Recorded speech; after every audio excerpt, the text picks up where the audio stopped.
안녕하세요. 좋은 밤입니다.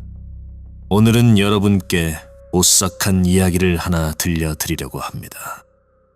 약 11년 전의 일이다.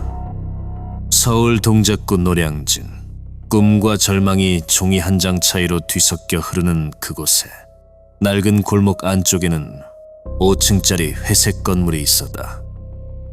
외벽은 수십 년간 쌓인 매연과 습기에 찌들어 거뭇한 얼룩이 가득했고, 복도는 성인 남성 한 명이 지나가면 어깨가 벽에 닿을 정도로 좁고 길었다. 낮에도 복도 끝의 형광등은 신경질적인 소리를 내며 깜빡거렸고, 그 빛이 만들어내는 그림자는 마치 살아있는 생물처럼 벽면을 타고 일렁였다. 그 그림자는 단순한 빛의 흔들림이 아니라 마치 무언가가 그 안에서 기어다니는 듯한 착각을 불러일으켰다. 벽은 종이장처럼 얇았다. 옆방에서 들리는 낮은 코골이 소리는 물론 누군가 책장을 넘기는 소리까지 머리맡에서 들리는 듯했다. 때로는 사람이 낼 수 없는 속도로 페이지가 넘어가는 소리가 들리기도 했다. 도현은 공무원 시험 준비를 하던 여자친구와 함께 이 건물의 2층 203호에 살고 있었다. 보증금이 싼 대신 환경은 열악했지만 두 사람에게는 그곳이 유일한 안식처였다. 하지만 그 안식처에 균열이 가기 시작한 것은 이사 온 지 보름쯤 지났을 때였다. 당시 3층 303호에는 한 여학생이 살고 있다는 이야기를 건물 관리인에게 들은 적이 있었다. 엘리베이터가 없는 가파른 계단 구조라 아침마다 계단에서 자주 마주치는 얼굴들이 있었는데, 그중 한 명이 바로 그 여자였다. 그녀는 항상 낡은 남색 카디건을 걸치고 있었고, 피부는 창백하다 못해 푸른 빛이 도는 괴이한 색이었다. 가장 기이한 것은 그녀의 눈이었다. 마주칠 때마다 그녀는 입꼬리를 귀 밑까지 끌어올리며 미소 지었지만 눈동자는 생기가 전혀 없이 텅 비어 있었다.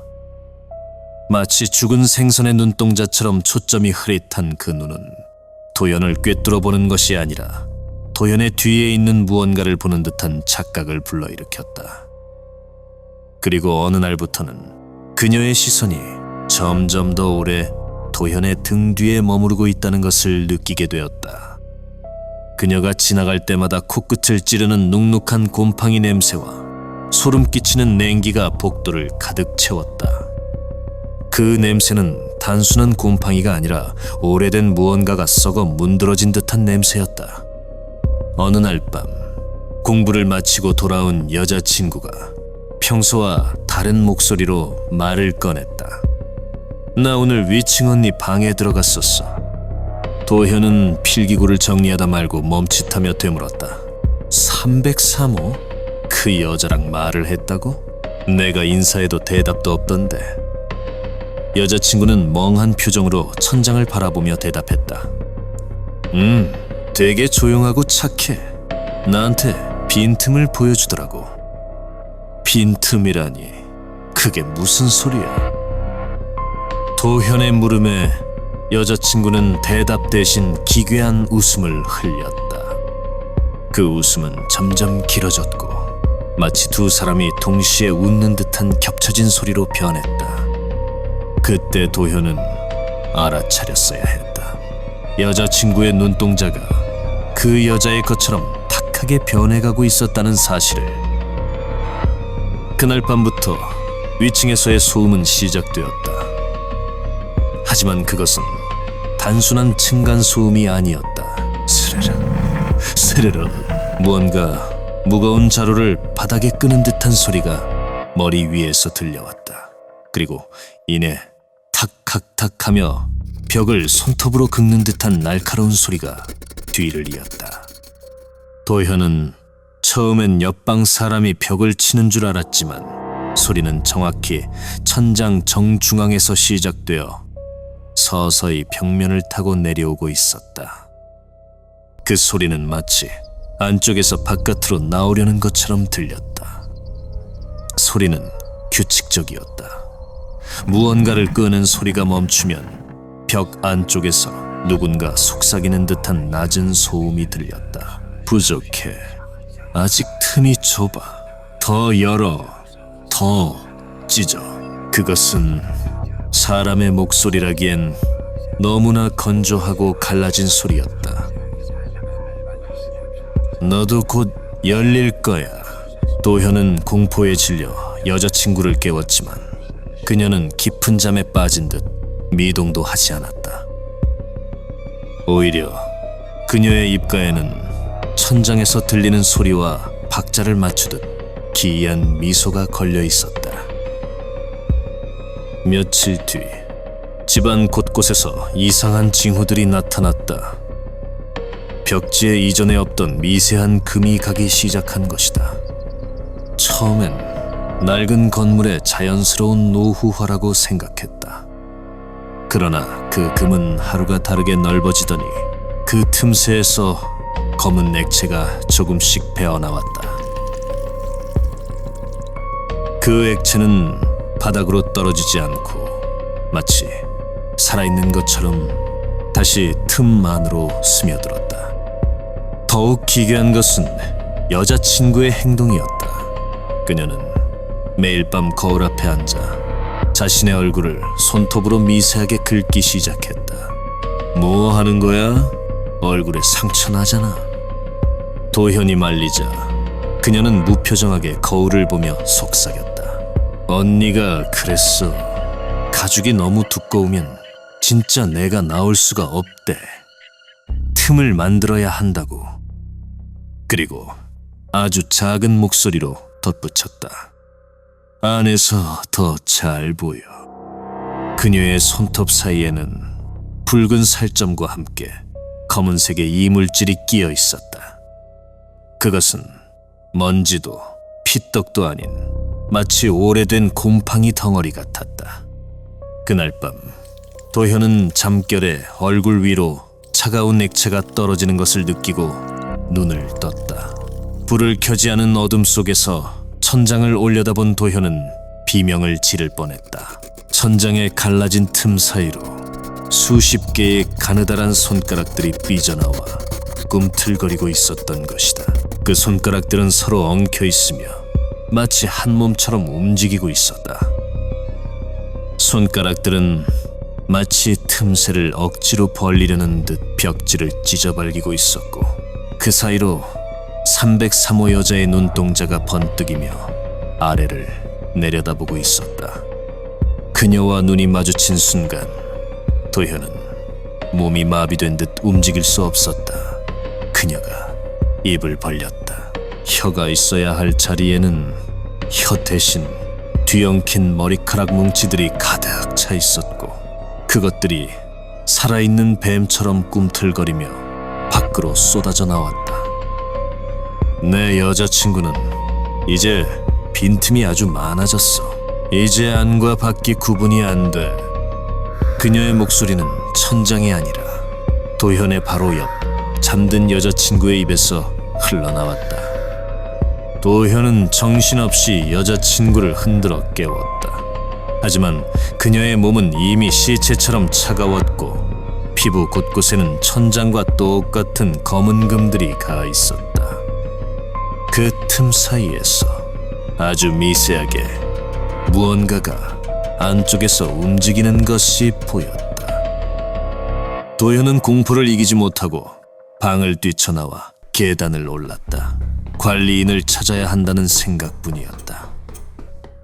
3층 복도에 다다랐을 때 그는 보았다. 303호의 문이 활짝 열려 있는 것을.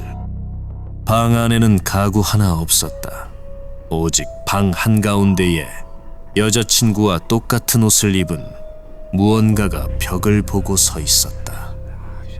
도현이 떨리는 목소리로 저기요 라고 부르자 그것이 천천히 몸을 돌렸다.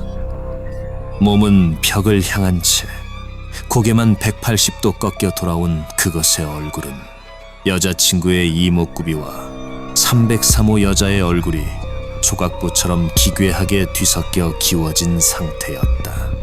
틈새로 들어가는 건 생각보다 아프네. 하지만 한 번 열리면 다시는 닫히지 않아.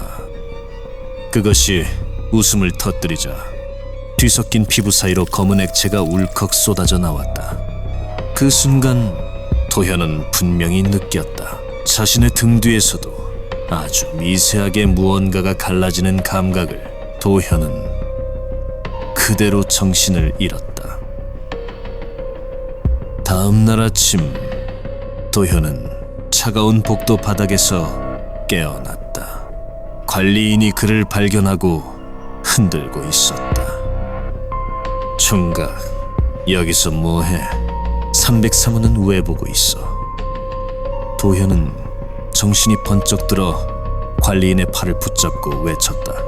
303호 여자요. 그 여자가 제 여자친구한테 무슨 짓을... 관리인은 황당한 표정으로 혀를 찼다. 무슨 소리야? 303호는 이 건물 지어지고 나서 한 번도 사람이 들어온 적이 없어. 배관 설계가 잘못돼서 벽 안쪽이 전부 곰팡이 천지라 사람이 살 수가 없다고. 도현은 미친 듯이 203호로 뛰어내려갔다.